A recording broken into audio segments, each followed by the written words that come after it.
Hari ini gue bakal bedah cara realistis bagaimana kalian bisa mendapatkan penjualan pertama dari TikTok Affiliate. Tapi sebelum kita masuk ke videonya, coba kalian cek kalau kalian belum subscribe channel gue ini, pastikan udah subscribe dulu karena gue bakal banyak sharing ilmu-ilmu dan edukasi gratis di akun ini. Nah, seperti yang kita tahu, harapan dari semua orang yang mau jadi afiliator kan pastinya pengen dapat penjualan ya.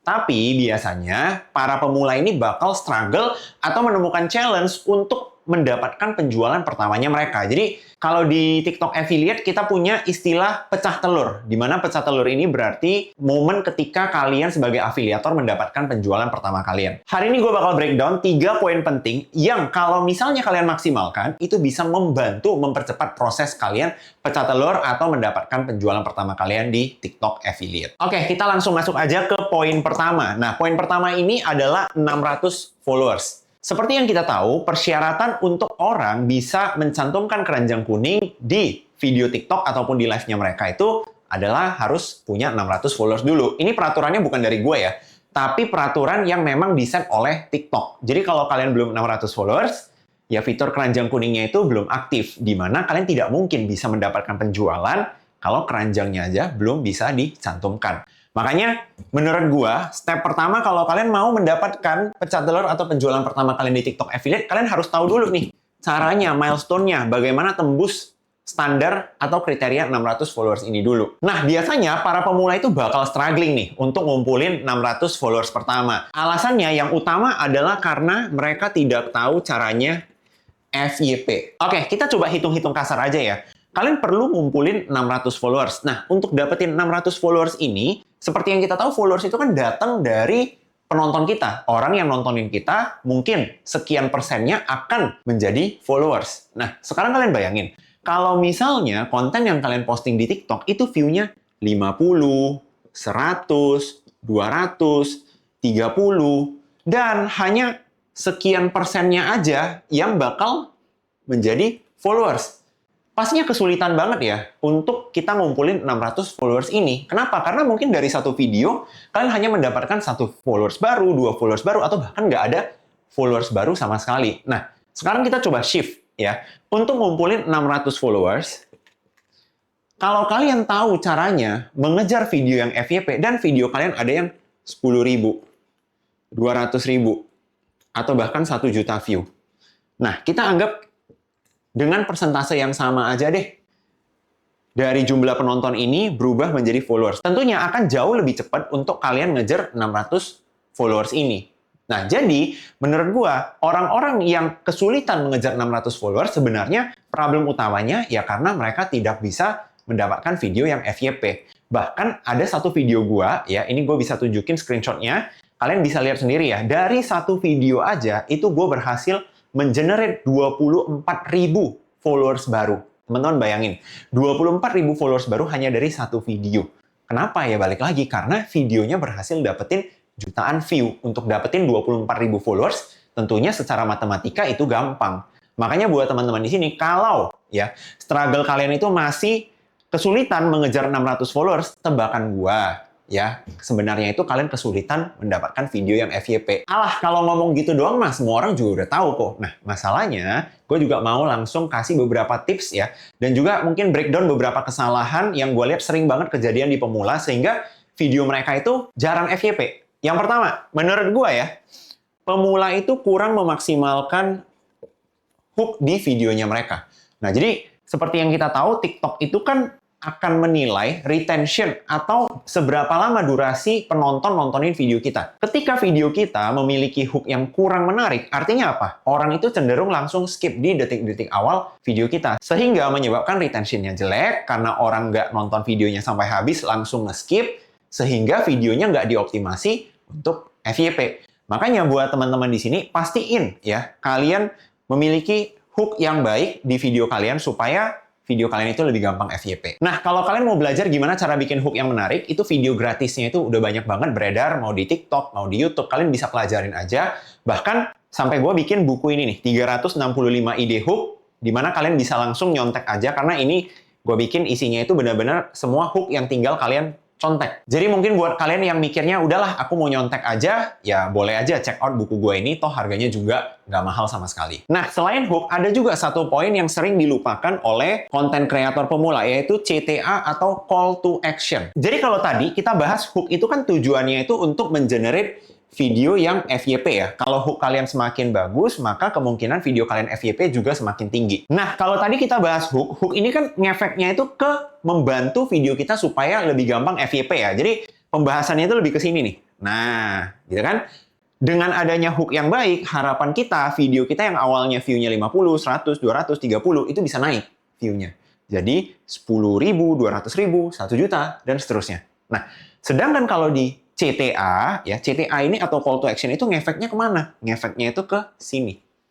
Persentasenya, ya. Teman-teman bayangin, ya, kalau misalnya kita anggap dengan angka yang sama aja ya, 10.000, 200.000, dan 1 juta view. Kalian coba bandingin, kalau misalnya conversion rate dari penonton ke followers itu 0,1% dengan 1%, ya, ini efeknya aja udah jauh sekali. Nah, kalian bayangin, kalau ada video kalian yang dapat 1 juta view, terus 0,1%-nya menjadi followers. Berarti kalian hanya mendapatkan 1.000 followers baru. Sedangkan kalau di video kalian menggunakan call to action yang menarik. Kalian ingetin penonton untuk follow akun kalian. Itu akan meningkatkan persentase followers barunya. Dari 0,1% menjadi 1% aja. Itu yang dari awalnya kamu cuma dapat 1.000 followers baru, sekarang bisa dapat 10.000 followers baru. Nah, inilah yang menjelaskan kenapa bisa ada video gua ya yang menghasilkan 24.000 followers baru hanya dari satu video. Karena gua mengkombinasikan hook dan call to action. Hooknya memastikan video itu bisa FYP, dapat jutaan view. Call to action yang memastikan jumlah penonton yang akhirnya menjadi followers itu persentasenya tinggi. Nah, jadi sekarang kalian udah paham ya? Dengan kalian mengkombinasikan dua hal ini, efeknya itu bakal mempercepat proses kalian mengejar 600 followers. Nah, selain 600 followers, menurut gua, problem kedua ya, yang menyebabkan affiliate pemula kesulitan mendapatkan penjualan pertama mereka itu adalah karena akun mereka tidak fokus ke satu niche. Buat teman-teman yang nggak tahu niche itu apa, jadi niche itu adalah topik atau kategori yang kalian fokusin di akun kalian. Seperti yang kita tahu, di TikTok itu kan kita sebenarnya mau bahas apapun itu bisa ya teman-teman ya. Mau bahas beauty bisa, mau bahas elektronik bisa, mau bahas fashion bisa, mau bahas home living bisa, mau bahas otomotif bisa. Masalahnya kalau kalian mau lebih mudah mengejar penjualan pertama kalian, maka gue saranin kalian itu fokus ke satu niche. Misalnya kalian mau fokus ke niche beauty aja nih. Maka semua konten kalian dari awal itu harus fokus membahas topik-topik beauty. Entah kalian review skincare, entah kalian bahas makeup, kalian kasih tutorial merias wajah, kalian bahas tentang jerawat, atau apapun itu yang berhubungan dengan beauty. Jangan loncat-loncat. Jangan hari ini lu bahas beauty, besok lu bahas tentang velg motor, besok lu bahas mancing ikan. Ujung-ujungnya audiens kalian itu bakal kecampur-campur. Efek buruknya apa kok? Kalau audiens kita itu kecampur-campur. Nah, ini gue bakal bedah dari sisi algoritma TikTok-nya ya. Seperti yang kita tahu, algoritma TikTok itu menggunakan sistem learning. Nah, kalian kalau sadar, FYP masing-masing orang itu kan bisa beda-beda ya. Mungkin kalau gua scroll FYP gua, isinya itu banyakan tentang golf, karena gua lagi seneng golf. Tapi kalau FYP kalian, mungkin kalian kalau scrolling isinya, ada yang isinya tentang kucing. Terus kalau misalnya FYP di akun saudara kalian, isinya tentang makanan karena dia suka makan. Terus kalau FYP teman kalian, itu isinya info-info K-pop semua karena dia seneng dengan idol Korea dan semua hal yang berbau K-pop. Nah, intinya adalah algoritma TikTok itu menggunakan sistem learning. Dia mempelajari behavior dari pengguna akun tersebut. Nah, sekarang kalian coba balikin konsepnya. Kalian sebagai konten kreator atau afiliator pastinya berharap akun kalian itu yang nontonin adalah orang-orang yang punya minat besar terhadap produk kalian atau produk yang kalian jual. Artinya apa? Tugas kita dari awal ketika kita mau ngembangin akun, kita itu sebenarnya sedang membangun audiens. Dan harapan kita, audiens yang kita punya itu spesifik di kategori yang memang mau kita fokusin. Nah, kalau sampai di sini kalian udah mulai pusing, nggak apa-apa, gue bakal kasih perumpamaan aja ya, supaya lebih mudah dipahami. Nah, anggap aja ini ada dua akun ya. Ada akun A, ada akun B. Oke? Akun A ini, isi audiensnya itu 90% itu suka dengan konten beauty. 10% itu suka dengan konten health atau kesehatan. Oke. Sedangkan di akun B, karena konten kreatornya ini kontennya itu campur-campur. Hari ini bahas makanan, besok bahas fashion, besok bahas velg, besok dia main sepak bola. Jadinya ini kecampur-campur nih. 10% beauty, 10% elektronik, 20% sepak bola, 30% berita, dan seterusnya. Nah, teman-teman, coba bayangin ya, kalau misalnya nanti dengan tujuan kita kembali lagi mau ngejar penjualan pertama, bakal lebih mudah kita jualan di akun A atau akun B. Pastinya di akun A ya. Kenapa? Karena audiensnya udah jelas. Kita tinggal jualan produk beauty. Misalnya apa? Skincare. Benar nggak? Sedangkan di akun kedua, misalnya nih, kita mau jualan skincare juga. Hanya 10% dari audiens akun ini yang berminat terhadap skincare. Sisanya udah nggak peduli dengan konten skincare. Kalau kalian mau jualan jersey sepak bola, hanya 20% yang berminat dengan jersey sepak bola. 80% yang lain nggak peduli dengan jersey sepak bola. Nah, makanya teman-teman dari awal, bangun akun yang emang udah spesifik ke satu niche. Karena itu efeknya itu bakal mempermudah kalian ketika mau jualan nanti dan ngejar penjualan pertama kalian nanti. Ada satu alasan lagi kenapa gua saranin teman-teman di sini yang pemula itu fokus ke satu niche. Karena dengan kita fokus ke satu niche, ya, itu bisa mempermudah proses kita konten. Salah satu ide yang menurut gua salah, tapi banyak dipercaya oleh konten kreator pemula itu adalah, kok kalau misalnya aku ngonten, fokus ke satu niche, topik yang aku bahas nggak bisa banyak dong. Aku mudah kehabisan topik untuk dibicarakan dong. Jawabannya itu menurut gua salah besar ya. Malahan yang sering gua temui di kalangan afiliator pemula, semakin banyak yang dia bahas, semakin banyak topik yang dia dalemin, dia bakal makin pusing untuk konten. Kenapa? Karena dia bingung. Hari ini udah bahas sepak bola, besok bahas fashion, besok bahas beauty. Kadang fashionnya yang naik, kadang sepak bolanya yang naik, kadang beauty yang naik. Jadi mau bahas apa? Gitu kan? Nah, sedangkan kalau kalian udah fokus ke satu niche, misalnya nih, kalian udah, oke, yang penting aku cuma mau fokus di beauty doang. Berarti apa? Kalian tinggal fokus bikin konten-konten yang berhubungan ke kategori beauty. Dan topik untuk dibahas dari satu kategori itu nggak bakal habis-habis ya teman-teman ya. Misalnya kalian mau konten di kategori beauty, kalian bisa bikin konten review, konten battle, konten review skincare luar negeri, dalam negeri, atau mungkin kalian mau membahas skincare-skincare yang dipakai selebritis. Kan topiknya banyak sekali dan itu semua masih di satu kategori yang sama loh. Makanya menurut gua, terutama untuk pemula, kalian itu akan makin nggak pusing konten kalau kalian itu fokus ke satu niche. Nah, kita sekarang akan masuk ke poin terakhir ya. Selamat! Kita asumsikan kalian sudah punya 600 followers, kalian juga udah fokus ke satu niche, sekarang mau jualan apa, atau mau mempromosikan produk apa. Nah, untuk pemula, supaya kalian pecah telur, tentunya gue tidak menyarankan kalian asal jualan produk ya. Jadi jualan produknya itu ngasal, menurut gue malah akan mempersulit kalian itu untuk pecah telur. Coba jual produk yang memenuhi beberapa kriteria ini, supaya kalian lebih gampang pecah telurnya. Yang pertama, jual produk yang trending atau top selling. Ya. Artinya apa? Jualah produk yang udah terkenal, udah laris dulu. Ya. Ingat teman-teman, kita sebagai afiliator pemula, ya, kita itu bukan artis, kita itu bukan selebritis, kita itu bukan expert juga. Ya, gue ambil contoh deh. Anggap aja kalian punya pilihan jual dua jenis spidol, ya, spidol A dan spidol B, brand yang berbeda tapi harganya sama. Oke? Nah, spidol A, ya yang warna biru ini, dia itu sudah top selling. Laku laris banget, udah di-review banyak banget artis, banyak banget selebgram, oke? Sedangkan spidol B, ini kagak ada yang tahu nih. Ini entah brand apa, nggak ada yang kenal, dia juga nggak pernah banyak endorse artis. Kalian juga bahkan nggak tahu ada brand ini. Kira-kira kalian sebagai afiliator pemula, lebih gampang jualan spidol A atau spidol B? Pasti spidol A ya. Kenapa? Karena kalian ketika bikin video bilang spidol A ini bagus. Penonton-penonton udah tahu adanya spidol A. Kenapa? Karena dia udah pernah nonton ada artis yang review, ada selebgram yang review, mungkin dia juga udah pernah kena iklan dari si spidol ini. Jadinya apa? Kalian hanya menjadi pengingat. Gitu kan? Kalian hanya jadi orang yang mengingatkan yuk check out. Dan itu jadinya ada kemungkinan orang check out di video kalian. Sedangkan kita ambil contoh sekarang spidol B. Ini spidol yang orang kagak tahu.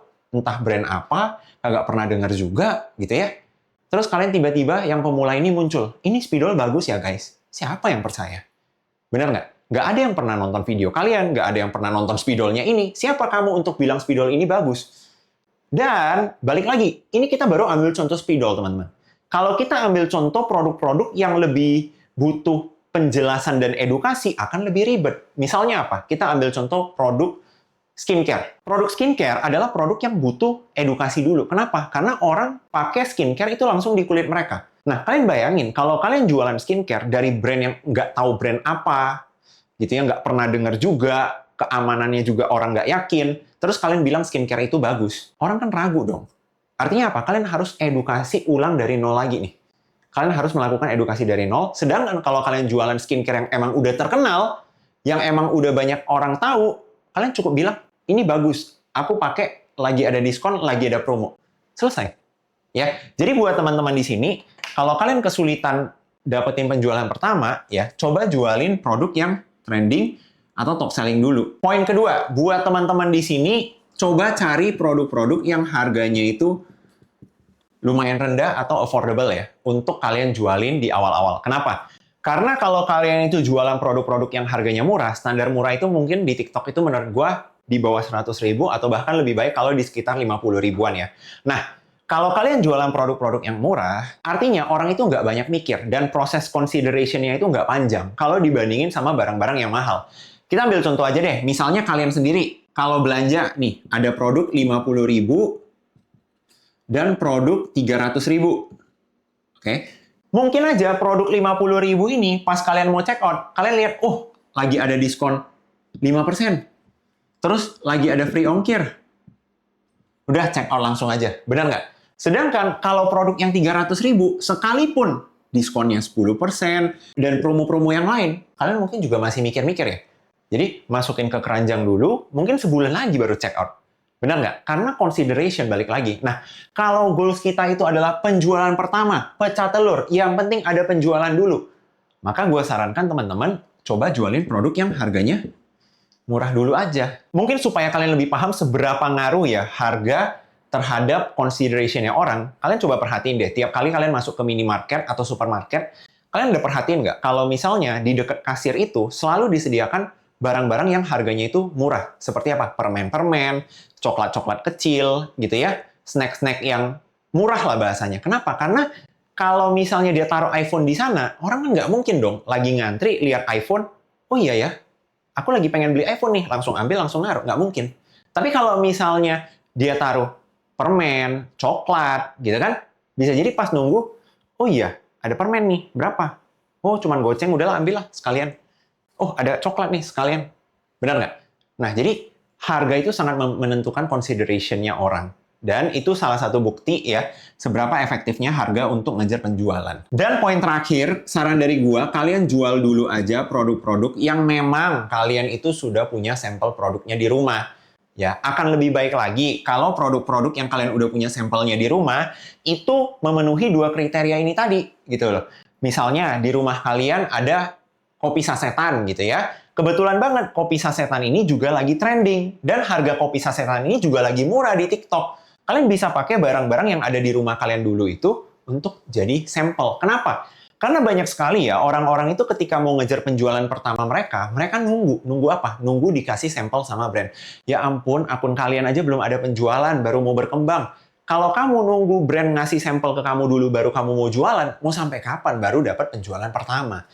Malahan ya, menurut gua kalian itu harus pakai dulu barang-barang yang ada di rumah dulu atau ya kalau memungkinkan ya keluarin dulu sedikit modal untuk beli barang yang trending, top selling dan low price. Gitu ya. Kalian beli aja dulu produk-produk beberapa untuk dijadiin sampel. Gitu kan anggap itu modal usaha kalian lah di affiliate ini ya.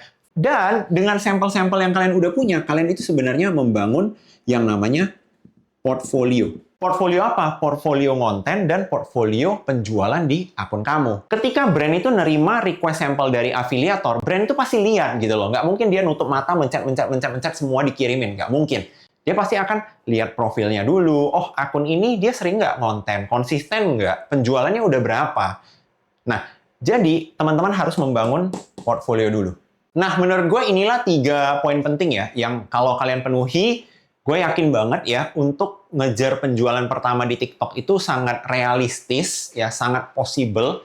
Yang penting 3 poin penting ini kalian checklist, oke? Balik lagi di video ini, gue nggak membahas ngejar penjualan besar, ya. Gue membahas bagaimana caranya bisa membantu kalian dapetin penjualan pertama kalian dulu, karena gue yakin, ya, dari banyak banget murid-murid yang udah gue ajarin, banyak banget followers-followers yang kita edukasi, biasanya ya orang itu, afiliator itu ketika dia udah ngerasain penjualan pertama dari TikTok, barulah semangat mereka itu membara dan berkobar untuk terus konsisten di affiliate. Karena orang itu kalau belum lihat ada hasilnya, jadinya males. Makanya ini alasan kenapa gue bikin video ini, supaya kalian semuanya bisa ngerasain ya penjualan pertama kalian dulu dan kalian makin semangat ngejar cuan di affiliate. Kira-kira itu aja yang gue mau bahas hari ini. Anyway, kalau menurut kalian video ini bermanfaat, membantu, please banget jangan lupa subscribe channel ini ya, supaya gue makin semangat lagi sharing-sharing ilmu yang berkualitas. Dan satu hal lagi nih yang mau gue request, buat kalian yang mungkin ya punya niatan mengikuti step-step yang baru gue ajarin,